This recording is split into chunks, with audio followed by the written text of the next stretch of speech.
los resultados, vos decís. Cero, para mí. Pero la obra en sí es altísima, ¿eh?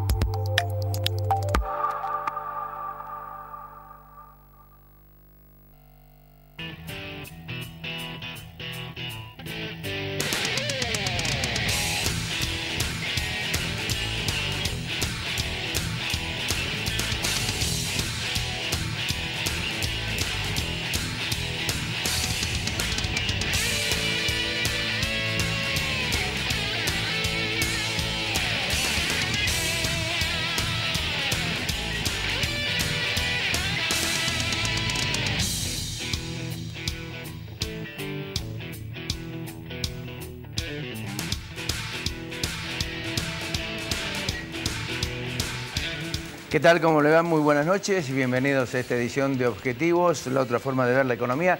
Y en la otra forma de ver la economía, esta noche vamos a dialogar con el doctor en Economía del SEMA y director del IARAF, Nadine Argañarás. Vamos a hablar sobre, naturalmente, sobre economía, vamos a hablar sobre indigencia y pobreza con Pablo Gallo.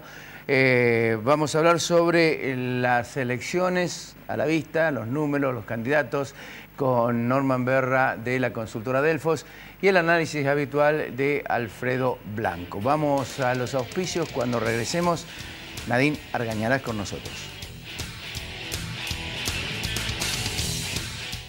Britos y Asociados, Desarrollos Inmobiliarios, el lugar más seguro para tus ahorros. Fabicur Ixa, Marco Aurelio Sosa, Cooperativa Horizonte, Inversia, Instituto San Agustín, Cotreco, Aberturas Urbantec, Centro Robles, doctora Elvia Guzmán, La Anastasia, El Arrabal, Taller Alam.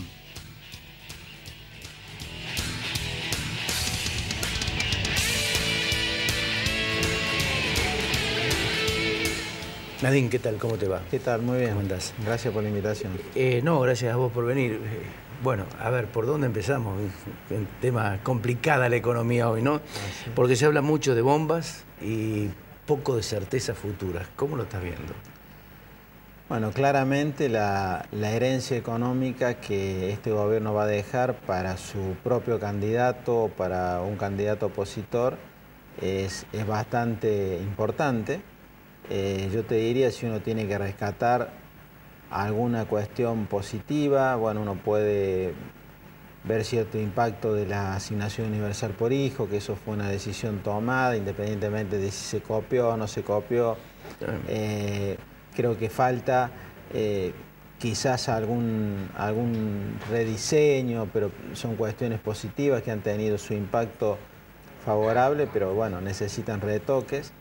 Y lo otro en materia económica creo que es el bajo endeudamiento con acreedores privados que va a quedar, y que eso de alguna manera ya los candidatos a presidente lo están anunciando, ¿no es cierto?, el endeudamiento como una vía para poder conseguir los dólares que hoy están muy escasos en Argentina y que nos están trabando el funcionamiento de la economía, concretamente de la actividad económica, y por esa vía nos están complicando el empleo. ¿Por qué? Porque hay dólares escasos si el ingreso por las exportaciones es realmente importante. Bien, hay dólares escasos porque el gobierno ha tenido como uno de las anclas antiinflacionarias a lo que se llama el atraso cambiario, es decir, hemos ido devaluando el peso siempre por debajo de la inflación. Y como hemos tenido una inflación alta y ya llevamos varios años de inflación de 2 dígitos, eso nos ha ido encareciendo nuestros costos en dólares. Por ende, hemos ido perdiendo mercados externos. En el caso industrial, hay muchas economías regionales que están bastante complicadas, como el caso del vino, como el caso de las frutas en el sur. Entonces, si bien estamos exportando un nivel que puede parecer elevado, estamos exportando mucho menos de lo que podríamos estar exportando, digamos, con un tipo de cambio más competitivo. Entonces, esa caída de exportaciones, en enero y febrero hemos tenido caídas significativas de valor de exportaciones. En febrero han caído 25% las exportaciones, es una cosa muy significativa. El gobierno lo ataca o lo suple de alguna manera bajando las importaciones. O sea, pero no es el gobierno el que dice, bueno, te restringe la importación, o sea, todos quieren importar, pero el gobierno dice, bueno, acá hay tantos dólares para importar, entonces restringe lo que venga. Por eso hay casos de faltas de insumos básicos, claro, y demás. Y de esa forma va conteniendo de alguna manera que la caída de los dólares no sea mayor todavía que la que tenemos. Entonces, el atraso cambiario creo que es un factor fundamental que está explicando hoy la falta de dólares. Nosotros casualmente hoy hicimos un número que este año, digamos, contando las reservas que tenemos, contando la deuda que tenemos que pagar, las exportaciones, el flujo que nos va a brindar la diferencia entre lo que exportamos y lo que importamos. Y un dato que de alguna manera asusta es que si en el resto del año el dólar ahorro, que es aquel dólar que se puede comprar a precio oficial, más el recargo si te lo llevas o sin el recargo si lo dejas en un banco, ese dólar, si uno proyecta como viene el primer trimestre, pueden llegar a ser 9.500 millones de dólares en el año. Mucho. Es una cifra muy significativa. Muy significativa. Y habrá que ver qué hace el gobierno, porque normalmente cuando se acercan las elecciones la gente siempre se cubre con dólares. Ahí va. Entonces quien se pueda cubrir lo va a hacer. Haciendo toda esa cuenta, podemos llegar a fin de año con 6.000 millones de dólares de reservas. Lo cual, imagínate que no existe, ¿no es cierto? Porque no, realmente. Hoy tenemos reservas propias que alcanzan para 3 meses de importaciones. ¿Cuál es la verdad de las reservas? Porque el gobierno dice tenemos 31.000, La verdad de las reservas es la siguiente, y creo que es muy simple para que la gente lo entienda. Tenemos 31.000 millones de dólares. Eso es lo que el gobierno muestra. Esto es lo que tenemos. Esto es lo que tenemos. Perfecto. Ahora, de los 31.000 millones de dólares, 8.500 millones de dólares son depósitos en dólares que la gente tiene en los bancos y que los bancos tienen en el Banco Central. O sea que esos dólares no son del país, no son del Banco Central, son de los tenedores de depósitos en los bancos. Y además tenemos préstamos que el Banco Central ha tomado del Banco de Francia, lo que es el cambio de monedas con China, que eso no es nuestro. O sea, si bien lo tenemos como un activo, como reserva, lo estamos debiendo. Cuando uno netea todo eso, Ricardo, las reservas propias que nosotros obtenemos son de 15.000 millones de dólares. O sea, eso sería lo genuino, lo propio del Banco Central. Lo que cubriría la base monetaria. Lo que tendría es para cubrir... ¿Qué es lo importante con la reserva? ¿Qué poder de fuego tengo si tengo una corrida cambiaria? Así es.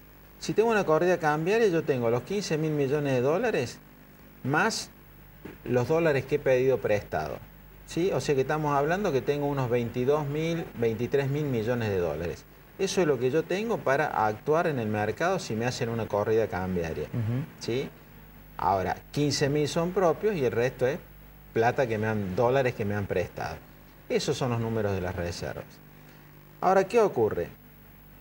Que no solo estamos con un problema de lo que se llama flujo de dólares, es decir, los dólares que cada vez tenemos menos por año, sino que tengo un problema de que a raíz de eso he ido cortando, por ejemplo, no le he dado la plata a muchas importaciones que se han realizado. Entonces hoy muchos filiales de Argentina le deben a la casa matriz dólares. Eso más o menos se estipula que son 3.000 millones de dólares. Que no se pueden girar.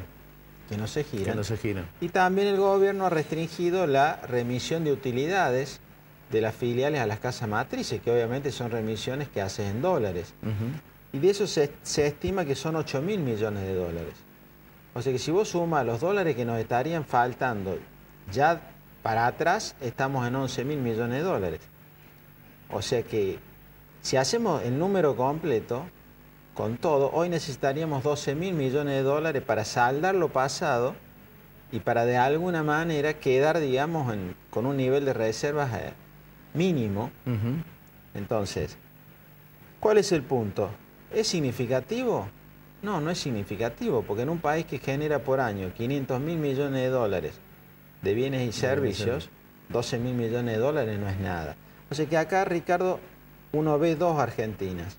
La Argentina siguiendo este camino, si vos tenés un gobierno que no se quiere endeudar en dólares, con esto no estoy pregonando para nada el endeudamiento, pero hoy tomar dólares es clave, porque si no el costo que pagamos en materia de actividad económica es significativo, claro, y cada vez va a ser más significativo mientras menos dólares haya.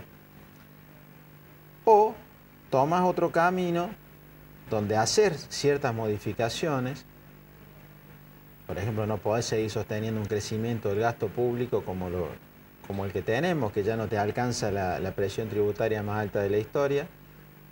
Has creado nuevamente el impuesto inflacionario, o sea, no te quedan más recursos. O sea, ¿de dónde vas a sacar más recursos para financiar el gasto? Y seguimos con déficit. Entonces, hacemos un cambio en esa línea y seguramente generaremos confianza para que haya ingreso de dólares en Argentina. En primer caso, que sean dólares que vengan a invertir en activos financieros, pero en segundo lugar, que podamos reacomodar ciertas cuestiones para que vuelva a ser rentable la producción de peras, la producción de manzana, de naranjas, la producción de vino. Pero para eso hace falta confianza. Es clave la confianza, pero la confianza no la va a generar en Argentina una persona ni un equipo económico. A la confianza la va a generar un programa económico sostenido por gente creíble, claro, ¿sí? O sea, con que venga una figura acá no soluciona un refuerzo nada. De la institucionalidad que es muy importante. Y Argentina, ¿no? Lo que necesita, a mi criterio, hoy prácticamente es sentido común. O sea, no necesitas un gran gurú, no, necesitas sentido común y un respaldo político y consenso político para encarar estos cambios que te digo que hay que hacer. ¿Por qué se perdió el sentido común cuando teníamos, por ejemplo, superávit gemelos? Y se pierde porque vos te tentás con una economía que crece, con una economía donde todo fluye positivamente. Entonces vos te tentás con el atraso cambiario. O sea, nosotros empezamos a generar un atraso cambiario desde el mismo 2003, 2004, que no teníamos inflación. Después fuimos teniendo inflación y el tipo de cambio prácticamente estuvo planchado. Y eso te empezó a generar altos costos en dólares. Pero bueno, mientras vos tenés dólares, recordá que en el 2008 hemos tenido más de 50.000 millones de dólares. Sí, 52.000 llegamos. Y propias teníamos 45.000. Y hoy te estoy diciendo que propias son 15.000. Claro. O sea que nos comimos 30.000 millones de dólares. ¿Y por qué nos comimos 30.000 millones de dólares? Y porque el atraso cambiario requiere financiamiento en dólares. Cuando se me acaban los dólares, ¿qué ocurre en Argentina? Viene la devaluación y viene el reacomodamiento para arrancar. ¿Cómo salir del proceso inflacionario en el marco de su emisión monetaria tirada al consumo para tratar de alguna manera de tener tranquila a la sociedad, conforme a la sociedad, pero con un costo muy importante? Mi punto de vista es que si no logras un consenso, empresarios, sindicatos, sociedad civil y gobierno, en cuanto a decir, bueno, nos vamos a proponer bajar la tasa de inflación de, por ejemplo, 10 puntos por año. Ahora, cada uno, ¿qué ponemos? Yo como Estado, ¿qué tengo que hacer? Y bueno, tengo que garantizarte que no voy a emitir más de tanta plata por año. Claro. Vos, empresario, me tenés que garantizar que no vas a subir los precios más de esto, a salario. O sea, acá hay que hacer un esfuerzo, hay que hacer un sacrificio para salir de esto. Pero claramente, si no empezás estabilizando la economía o bajando la tasa de inflación, que es lo mismo, yo lo veo a esto como viable desde el punto de vista gradual. Hay colegas que plantean que esto tiene que ser algo de shock. Yo creo que es más viable hacerlo gradualmente, por consenso. No podés empezar a hacer nada. Acá hay que bajar la tasa de inflación y tenés que ser creíble y la gente te tiene que creer. Porque hoy la expectativa de inflación en Argentina es del 30% a un año. Vos tenés que trabajar para que eso te vayan creyendo y vaya bajando. Porque hoy hay una puja distributiva donde todos nos queremos salvar de la inflación. Y eso nos lleva a tener una tasa de inflación alta. Ahora hay un tema, que este año es positivo, en ese aspecto, porque la tasa de inflación, creo que la recesión que tenemos está impidiendo que la inflación sea alta. En febrero, la inflación de febrero anualizada está en el 20%. Claro. La de marzo creemos que ya va a dar de nuevo una del 27%, pero igual no estamos con la del 39%, 38% del año pasado. Claro. Hay un tema fundamental que es el tema de los subsidios. Sí. Es decir, quien llegue al gobierno se va a encontrar con una masa de subsidios, creo que son 55.000 millones por año. 200.000 millones. 200.000 millones por año. Ahora, para sostener eso, están las retenciones, está impuesto el cheque, está impuesto las ganancias que paga un jubilado, lo está pagando. ¿Cómo movés eso? Porque es sacar prácticamente la base de una pirámide para que la pirámide se caiga. Bueno, a mí me ha tocado y me toca liderar la propuesta económica de José Manuel de la Sota como precandidato presidencial.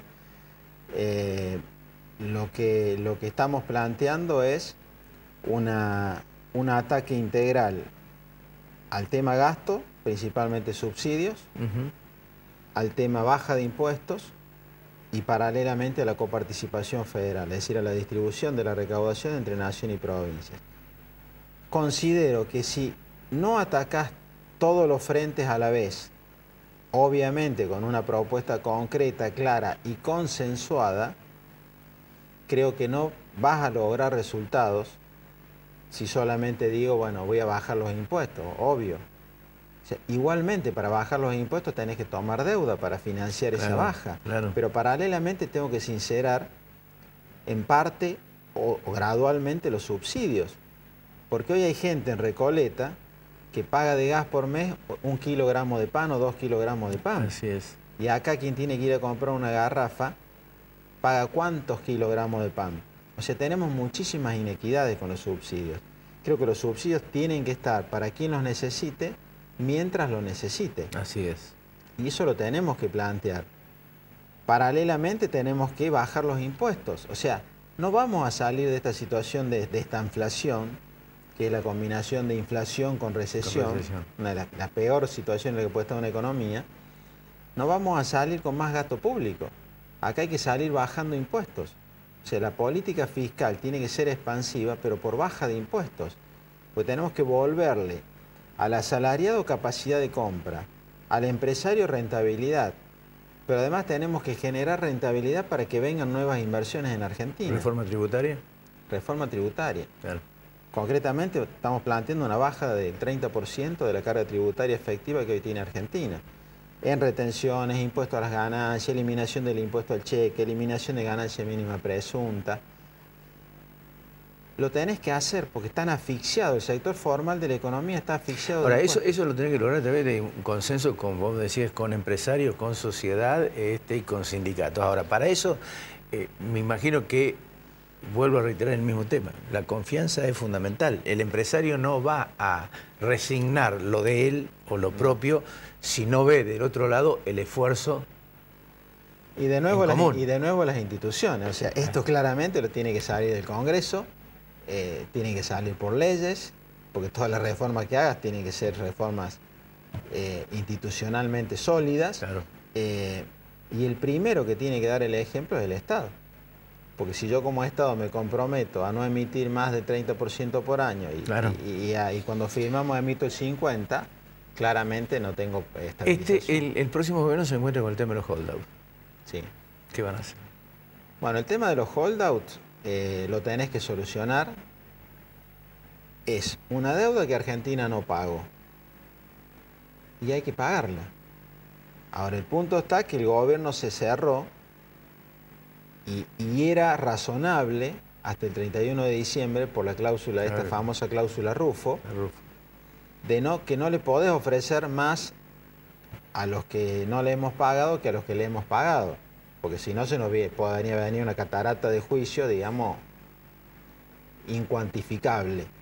Ahora bien, tenemos que solucionar, son 15.000 millones de dólares, son 12.000, tenemos que darle una solución a ese residuo que quedó de los canjes, porque si no le damos una solución, no vamos a poder volver a los mercados a tomar deuda.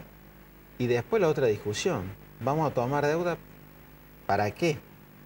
¿Vamos a tomar deuda para financiar gasto corriente No, o vamos a tomar deuda para inversión? Eso ya lo hicimos y tenemos consecuencias graves de eso.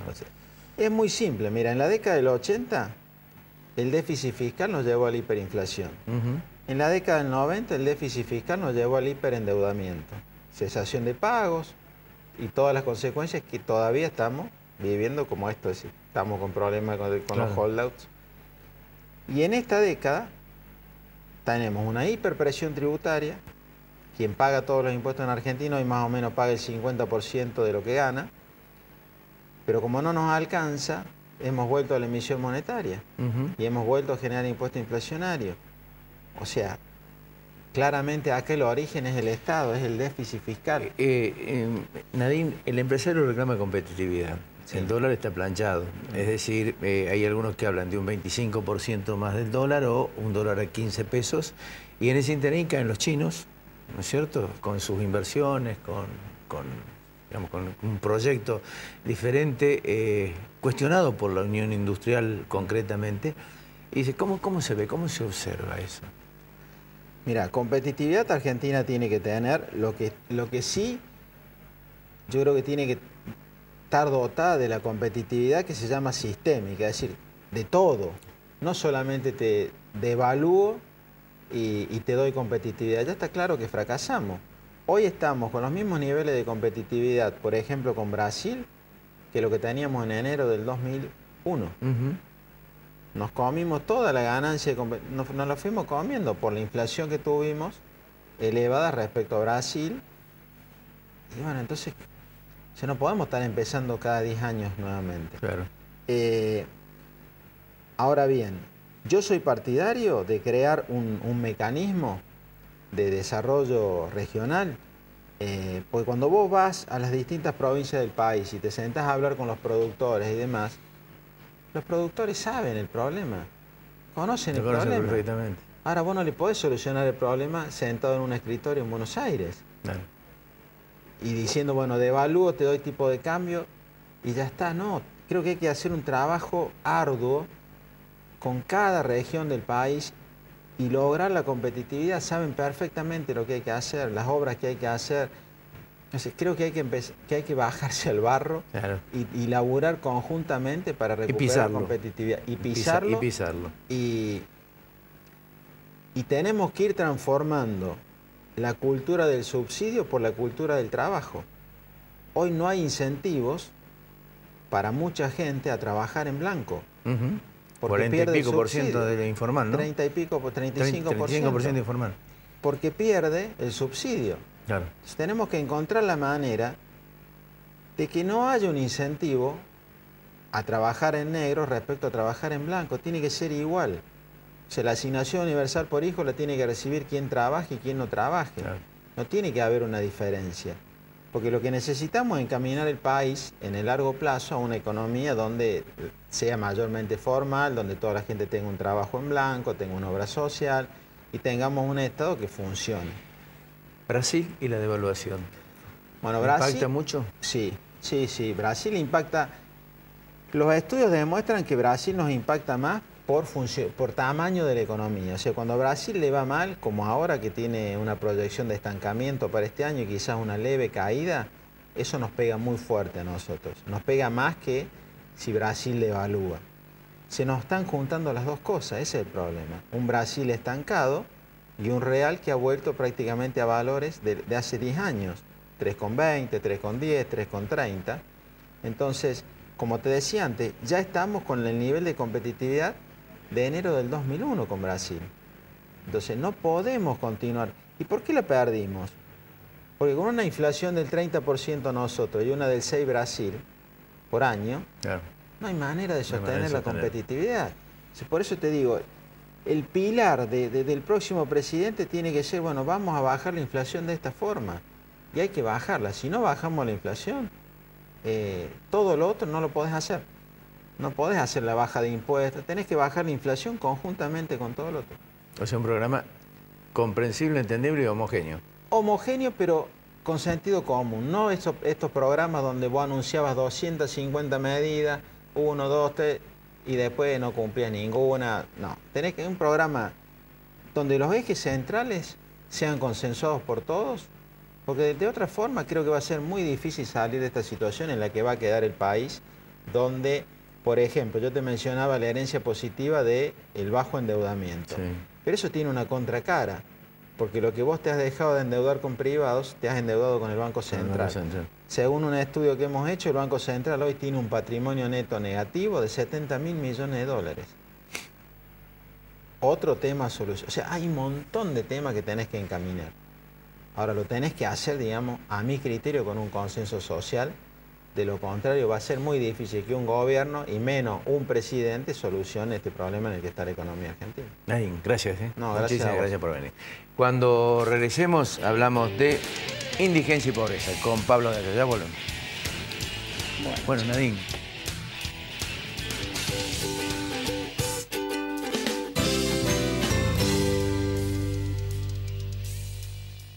Britos y Asociados, Desarrollos Inmobiliarios. Invertí en Morena 12 en Martín García 724. 30% de rendimiento asegurado. Elegí el tuyo llamando al 471-5022. Si usted es un profesional en ciencias económicas, aunque trabaje en relación de dependencia, debe matricularse en el Consejo de Ciencias Económicas. Marco Aurelio Sosa, 58 años liderando en caños de acero. www.marcoaureliososa.com.ar. La calidad, nuestra pasión. La satisfacción del cliente, nuestra obsesión. En Fabicur Ixa hacemos la vida más segura. www.fabicur.com.ar. Instituto San Agustín, IMIX, CIAFA, Sistema de Autorización y Provisión de Medicamentos Oncológicos, certificación normas ISO 9001.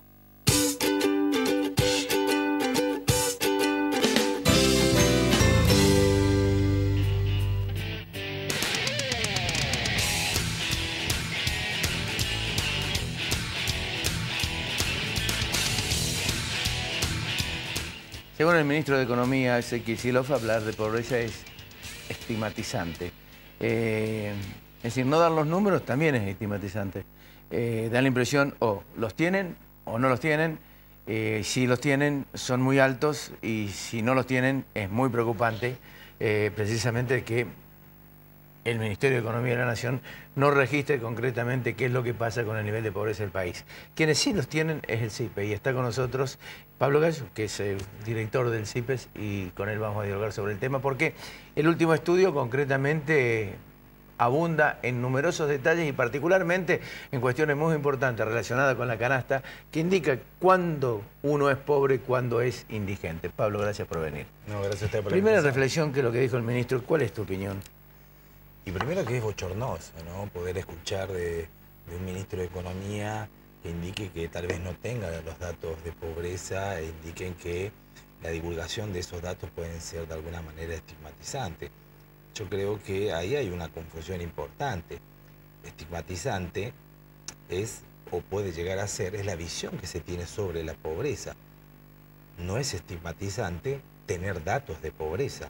Son cosas muy distintas, por cuanto tener datos de pobreza en términos oficiales y que sean ciertos, o sea, necesitamos esos dos aspectos que hoy no están. Que existan datos que sean oficiales y que estos sean ciertos, en el sentido que tengan algo que ver con la realidad.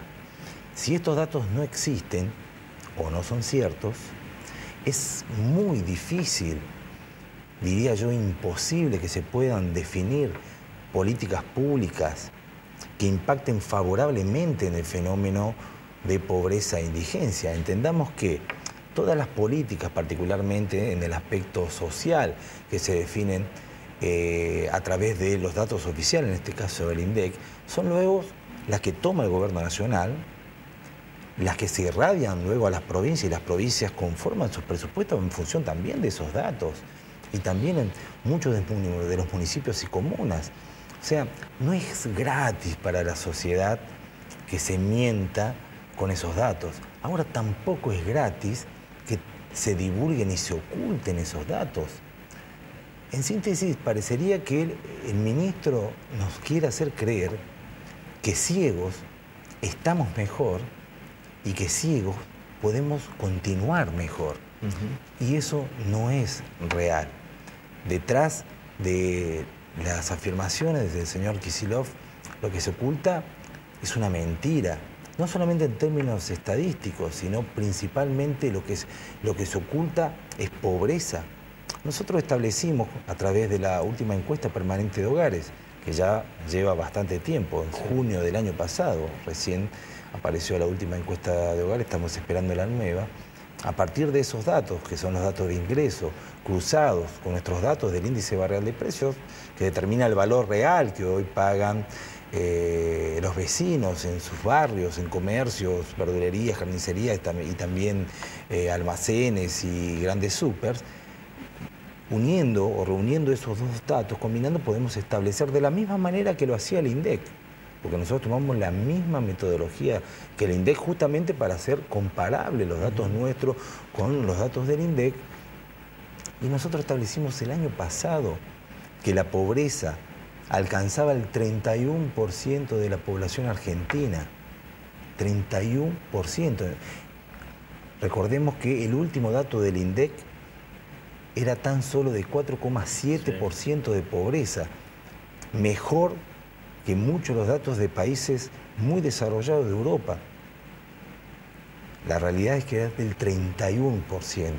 Eso señala que hay un poco más de 13 millones de argentinos que la están pasando mal. Ahora, Pablo, ¿qué se gana con eso, teniendo en cuenta que quien escucha eso sale, recorre y ve concretamente una realidad que contrasta absolutamente con los números oficiales? Bueno, la pregunta sería de esta manera.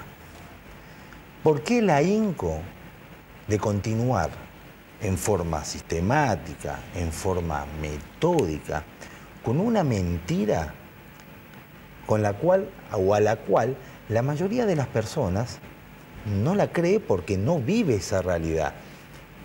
De la misma manera pasa con los precios. ¿Por qué ocultar o mentir la inflación si yo me doy cuenta del problema inflacionario, ni siquiera necesito entrar a un supermercado? Con ver las ofertas que están fuera de un supermercado me doy cuenta que aumentan, como lo hace cualquier persona en un barrio.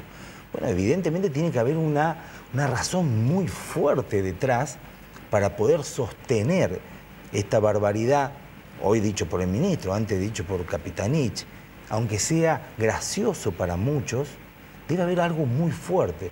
Yo creo, y estoy convencido que así es, que detrás de eso está el ocultamiento de la pobreza. Ahora, ese ocultamiento tiene que ver que si hoy por hoy el gobierno nacional transparentara los verdaderos datos en términos socioeconómicos, tendría que señalar o asumir que hay 11 millones más de personas en condiciones de pobreza de lo que estiman ellos, reconocía un día antes. Y tendría también que reconocer que este 31% de pobreza actual lo sitúa en términos estadísticos con el promedio de los años 90. Porque si promediamos esos años, tenemos la misma pobreza actual. Y evidentemente a este gobierno no le gustaría y no le gusta ese espejo. Prefiere el espejo del 2003, donde todo estaba mal y se avanzó hasta el 2007 en términos sociales, donde sí se avanzó. Década de convertibilidad del 1 a 1. Claro, entonces uno puede decir... Y época de crecimientos notorios en la República Argentina. 2 décadas muy diferentes, porque evidentemente son muy diferentes, no solamente en los términos discursivos o en cómo uno se para desde la política para abordar los grandes temas nacionales, inclusive la politización de la gente. No, 2 décadas totalmente distintas. Sin embargo, en términos sociales, llegamos luego de una década como esta, asignada por el crecimiento económico, muchos de estos años a tasas chinas, en términos sociales, con números parecidos a la década menemista, asignada por la destrucción del aparato económico, la pérdida de empleo y todo lo que conocemos. ¿Qué quiere decir? Que en términos sociales hay una parte grande de esa pobreza que se galvanizó en los 90, en un promedio del 20% de la población, que luego se dispara producto de la crisis 2002, 2003, y llega a valores muy altos, del 54% de la población. Y a partir de la reactivación económica empieza a bajar, hasta el 2010, 2011. A partir del 2011 se acaba. Ese núcleo duro pasó de década a década sin enterarse que hubo una década ganada. Ahora empieza a crecer nuevamente en ese sector de clase media, media-baja, donde empieza a ralear nuevamente la pobreza y se empieza a conformar un problema, pero que hoy no ocupa todavía una agenda social, política, mediática, de acuerdo a la gravedad que tiene. Porque si nosotros decimos que solamente 13 millones de personas están en condiciones de pobreza, el dato más fuerte tiene que decir cuántos de esos son niños. Bueno, el dato también lo tenemos. Si nosotros hacemos foco en este sector etario de 0 a 17 años, la pobreza ya no es del 31%, es del 46%. ¿Qué quiere decir? Exactamente igual que en la época de Menem. ¿Qué quiere decir? Que nuestra pobreza, y así nosotros lo advertimos desde el CIPES, la Argentina empieza a transitar un camino de infantilización de su pobreza. O para que lo veamos de otra manera, si nosotros quisiésemos pensar, imaginarnos la pobreza, poniéndole un rostro, pensemos en niños. Si pensamos en un rostro de niños para poder pensar en la pobreza, no nos estamos equivocando, porque nuestra pobreza tiene rostro de niños, por cuanto es mucho más grande en el sector de niños y crece más rápido en los niños que en la pobreza general, que en la población general. ¿Eso se va a repicar concretamente o va a tener una réplica también en el futuro? Porque esos niños pobres, sin posibilidades, digamos, de educación, de salud, de trabajo, van a ser maduros. Uno por ahí cuando piensa, seguro, uno cuando piensa en términos sociales y habla de la pobreza, uno puede asumir distintas posturas para encararlo. Decir, bueno, desde una visión eclesiástica, ecuménica, desde la caridad, desde la solidaridad. Yo creo que eso es muy importante. Ahora, tenemos que tener una visión como nación. No existe, no hay forma, es una quimera para nosotros pensar en un país desarrollado como el que todos soñamos y del que todos hablamos o queremos llegar, con estos niveles de pobreza y principalmente con estos altos niveles de pobreza en nuestros jóvenes y nuestros niños. Es una quimera, no soñemos en ese país desarrollado si es que no podemos resolver esto ahora, porque nos va a llevar mucho tiempo. Pablo, ¿cuál es la canasta de la pobreza? Bueno, medida el mes pasado, nosotros establecimos algo importante. Primero, que la línea de indigencia, esa línea que se conforma por la posibilidad de una familia de adquirir los 50 bienes de que componen la canasta básica necesaria para una nutrición sana. De no tenerla, se estaría como mínimo malnutriendo o en el peor caso desnutriendo. Hoy en Córdoba cuesta 3.040 pesos. El promedio nacional es de 2.800.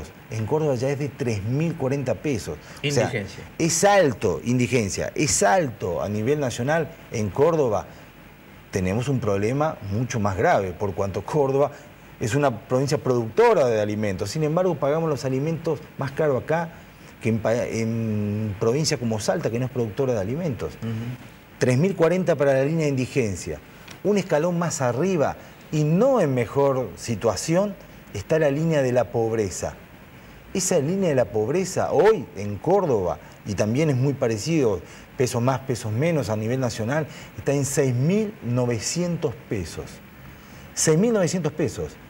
Entonces, cuando tenemos ese número de 6.900 pesos, es donde entendemos la magnitud del problema. Claro. Pensemos, ¿cuántos ingresos en el sector público, también en el sector privado, están un par de cientos de pesos por arriba de estos 7.000 pesos, casi 7.000 pesos, o mejor dicho, por abajo de esos 7.000 pesos?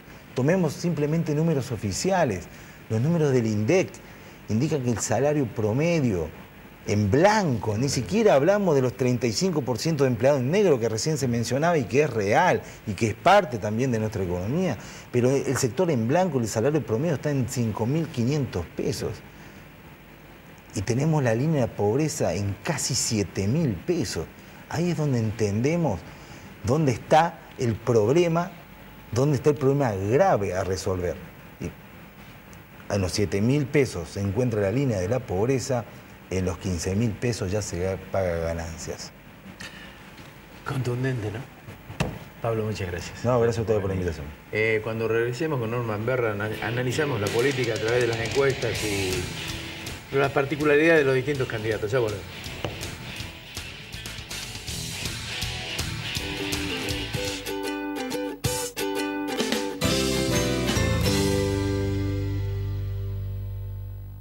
Britos y Asociados, Desarrollos Inmobiliarios.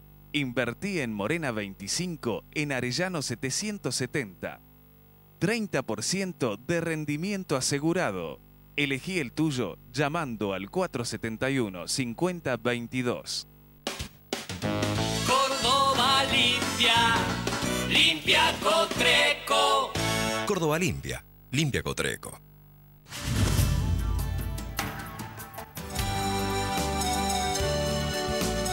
Hace 31 años, en agosto, fundamos Cooperativa Horizonte.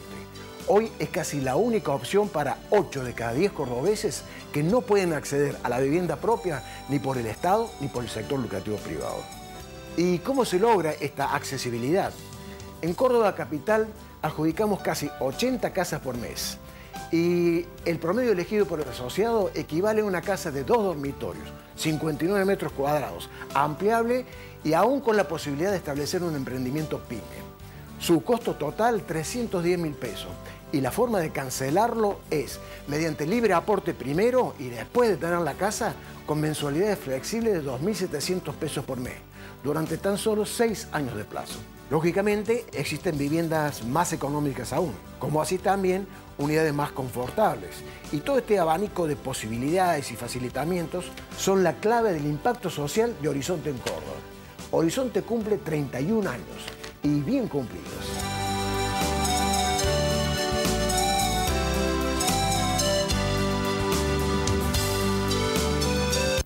Aberturas Urbantec, tecnología alemana, producción argentina, www.urbantec.com.ar. Inversia Mediterránea de Inversiones, SRL.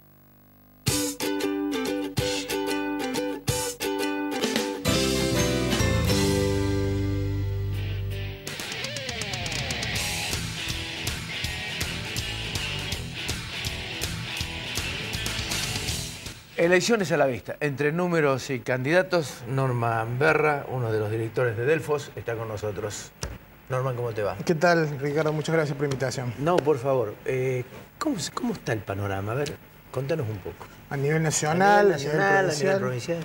Bueno, a nivel nacional, te diría que hay una metáfora muy buena que estamos usando los consultores, que es de un colega, Ignacio Ramírez de Ibarómetro, que vos podés hablar del escenario político nacional como una llave, como un campeonato, digamos, con 2 llaves. La llave del oficialismo y la llave de la oposición. Esto para hacer una analogía con los campeonatos que por ahí a la audiencia no va a citar ilustrativa. Sí. Entonces, tiene una llave de la oposición donde hay que definir quién es la figura opositora que va a terminar, digamos, posicionándose como candidato más competitivo, donde tenés claramente, polarizando la elección con el oficialismo. Claro, donde tenés a Macri y a Massa, y después tenés la llave del oficialismo, que está recargada de candidatos, donde claramente hay uno que mide por encima de los demás, que es Daniel Scioli, un challenger, que es Randazzo, digamos, con el apoyo de lo que se podría decir el kirchnerismo duro y puro, y después una serie de precandidatos o figuras que miden mucho menos, de los cuales una ya se bajó, que es Julián Domínguez, que pasó a disputar para la gobernación de Buenos Aires. Hoy todos sabemos que no hay ningún candidato que tenga una ventaja decisiva del resto, y que hay una elección que se va a definir en varias instancias. Primarias de agosto, el 9 de agosto, primera vuelta en octubre, y si ningún candidato sacara la cantidad de votos necesarios para imponerse en segunda vuelta, balotaje en noviembre. Ahora, digo, en el marco del kirchnerismo, o sea, de la llave del kirchnerismo, se sabe, o por lo menos se presume que tiene un 30, un 32% de núcleo duro en el país. Del lado de la oposición, ¿qué hay? Bueno, del lado de la oposición vos tenés una oposición... ¿Cómo se, ¿quién está para contrarrestar ese poderío que todavía el kirchnerismo goza y tiene dentro del país, ¿no? Coincido con esa evaluación. Efectivamente, el kirchnerismo tiene un núcleo duro de 30 puntos.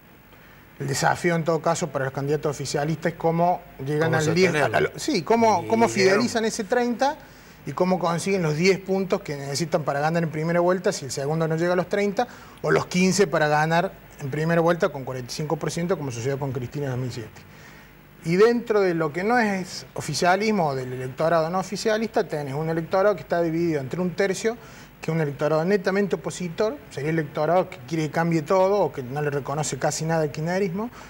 Claramente ahí el que mejor mide es Mauricio Macri, y un electorado que oscila entre la continuidad y el cambio, que ahí miden bien Massa y miden bien Scioli. Claro. Por eso, digamos, de alguna manera, el candidato que se queda atrás entre Macri y Massa es el candidato que va a terminar contendiendo con el candidato oficialista. Si uno siguiera por las mediciones, el candidato oficialista debería ser Scioli. Ahora, ¿qué pasa si Cristina usa el kirchnerómetro para definir quién es el candidato oficialista? Y probablemente se incline por otro candidato. Hablando de Cristina, si Cristina es candidata a senadora o a diputada nacional en la provincia de Buenos Aires, ¿puede producir allí el quiebre definitivo de la elección? A mí me parece que una Cristina candidata hoy al Parlasur o a diputada nacional claramente te fideliza el voto kirchnerista. Claro. El problema que tiene el kirchnerismo es que no le alcanza con el voto kirchnerista para ganar. ¿Por qué? Pues si tiene un 30 o un 33, aún con Cristina candidata no está llegando al 40% de los votos.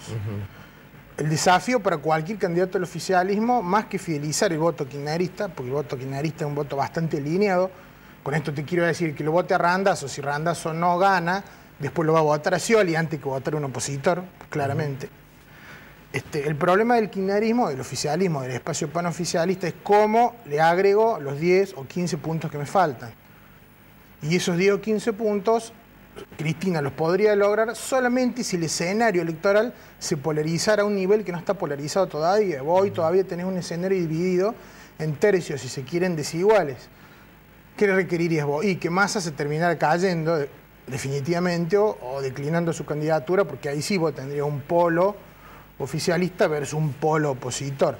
Se diluiría el tercio de votantes que están entre la continuidad y un cambio. Una parte la tomaría Macri, la parte más de cambio de ese electorado, y la parte de continuidad la tomaría el candidato oficialista. Estuvo Nadine Argañarás y planteó concretamente un panorama bastante complicado desde el punto de vista económico. El gobierno, mediante anuncios permanentemente a través de la cadena nacional o de medidas que va tomando, trata de posicionarse y de generar de alguna manera una expectativa mayor dentro de la sociedad. ¿Cuánto va a influir concretamente la credibilidad de todo eso en el contexto general? Mira, me parece que el kirchnerismo hizo elecciones rutilantes cuando el contexto económico era muy distinto del actual. Cristina logra el 54% en 2011 con una economía que creció 8 puntos al año, con una alta inflación, pero con una economía creciendo más alta. Lo mismo pasa en 2007, Cristina saca el 45 o el 46 con una economía rampante, con superávit gemelos y con una inflación todavía relativamente baja. Este año el esquema es muy distinto, pues si bien es un año que se perfila con menor inflación que el año pasado, de esto pueden hablar mejor los economistas que yo, pero claramente una economía que no tiene el dinamismo del 2007 y del 2011, las mejores victorias de Cristina. Por eso insisto que aún con una Cristina candidata no veo un escenario en el que el kirchnerismo mágicamente salte del 30 o 33% al 40 o 45. Necesita indefectiblemente captar votos de un segmento medio, electoralmente no alineado, que en el 2011 votó a Cristina, por eso Cristina sacó el 54, pero que en el 2013 le dio la espalda, por eso el kirchnerismo sacó a nivel nacional 33 puntos. Ese 20% que es el que define la elección, y un 20% que con el escenario económico de hoy, no, me parece que es muy difícil de captar, incluso con menor inflación, ¿no? ¿En Córdoba cómo están los números? En Córdoba tenés un escenario curiosamente muy parecido al nacional, porque también tenés una primera minoría, que es el oficialismo gobernante, con Unión por Córdoba, y tenés una oposición que está viendo cómo articula una alianza o una coalición competitiva que tiene exactamente los mismos actores que a nivel nacional, con la única ausencia del Frente Renovador,